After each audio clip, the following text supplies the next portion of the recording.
నమస్తే, welcome to 99 TV. నేను జ్యోతి. Updates చూద్దాం. తిరుమలలోని విశాఖ శారదా పీఠానికి టీటీడీ షాక్ ఇచ్చింది. తిరుమలలో నిర్మించిన భవనాన్ని 15 రోజుల్లో ఖాళీ చేయాల్సిందేనని నోటీసులు జారీ చేసింది.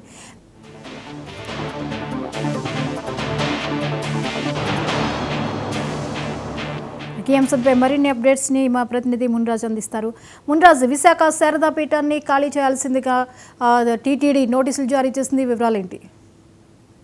జ్యోతి, తిరుమలలోని భూగర్భ సమీపంలో శారదా పీఠానికి మఠం కేటాయించారు. గత ప్రభుత్వంలో కేటాయించినటువంటి మఠంలో పూర్తిగా వైలేషన్స్ జరిగాయనేది ప్రధాన ఆరోపణ. ఈ ఆరోపణకు సంబంధించి గతంలోనే కూడా పలు ఆరోపణలు వచ్చిన శారదా మఠం దగ్గర హిందూ పీఠాధిపతులతో సహా ప్రజా సంఘాలన్నీ కూడా ఆందోళన నిర్వహించారు. ఈ నేపథ్యంలోనే ప్రభుత్వం మారడంతో టీటీడీపై ఒత్తిడి పెరిగింది. ఈ ఒత్తిడిలో భాగంగా టీటీడీ గత 3 నెలల కిందట శారదా మఠం ఎందుకు మీ మఠాన్ని కూల్చేయకూడదు అంటూ కూడా టీటీడీ నోటీస్ ఇవ్వడం జరిగింది. అయితే దీనిపైన శారదా మఠం కోర్టును ఆశ్రయించడంతో కోర్టు పరిధిలో ఉండడంతో ఇన్నాళ్ళు వెయిట్ చేయాల్సి వచ్చింది టీటీడీ. అయితే కోర్టు తీర్పు టీటీడీకి అనుకూలంగా రావడంతో నిన్న టీటీడీ మరోసారి శారదా పీఠంకి నోటీసులు ఇచ్చారు. ఇది భూగర్భ డ్యాం సమీపంలో అంటే అటవీ ప్రాంతము ప్రారంభమవుతుంది. ఈ అటవీ ప్రాంతం దగ్గరలో ఉండడంతో పాటు పూర్తిగా అంటే అనుమతులు తీసుకున్న దానికి పూర్తి విరుద్ధంగా మఠాన్ని నిర్మించారనేది ప్రధాన ఆరోపణ. ఈ ఆరోపణకి బలం చేకూర్చేలా గతంలో శారదా పీఠాధిపతి మాజీ ముఖ్యమంత్రి జగన్ వద్ద తన పలుకుబడిని ఉపయోగించి అతిక్రమణలు చేశారనేది దీని మీద ప్రధాన ఆరోపణ. ఈ ఆరోపణల నేపథ్యంలో శారదా పీఠంకి ఇవ్వడంతో ఇప్పుడు కోర్టు కూడా క్లియరెన్స్ ఇవ్వడంతో టీటీడీ పూర్తిగా ఆ మఠాన్ని స్వాధీనం చేసుకుని ఇతర అవసరాలకు వినియోగించిన అవకాశాలు స్పష్టంగా కనిపిస్తున్నాయి. జ్యోతి, అయితే 15 రోజులు అప్పగించాల్సి ఉంది. దీనిపైకి మరి శారదా పీఠం ఎలాగా ముందుకు వెళ్ళబోతోంది?